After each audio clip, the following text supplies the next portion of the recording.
ছেলেটি মেয়েটিকে একা পেয়ে অটো গাড়ির ভিতর সুযোগ নিচ্ছে। আর মেয়েটি তখন বলল, এক্সকিউজ মি।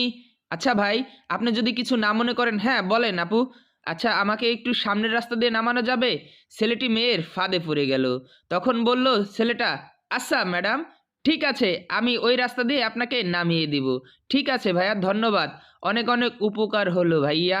তখন ভাইটি বলল, আচ্ছা ঠিক আছে, আমরা যেহেতু একসাথে যাচ্ছি, আপনাকে নামিয়ে দেয়া তো আমার দায়িত্ব। অটোওয়ালাকে বলল, ঠিক আছে ভাই, একটু ডানে চাপান। তখন অটোওয়ালা ডানে চাপাল আর বলল, কিরে, মেঘ না চাইতে বৃষ্টি, আজকে তো দারুণ মজা হবে, তাই না? এই বলে অনেক খুশিতে মাথা চুলকাচ্ছে। আর এর ভিতর মেয়েটি নামতে শুরু করলো। যখনই একটা পা নামালো, তখন মেয়েটি বলল, ঠিক আছে ভাই, আপনাকে অনেক ধন্যবাদ। আসলে আমার দু পা দিয়ে হাঁটতে পারি না, আমার দু পাই কাঠের পা, তাই আমাকে এখানে নামিয়ে দেওয়ার জন্য অনেক অনেক ধন্যবাদ।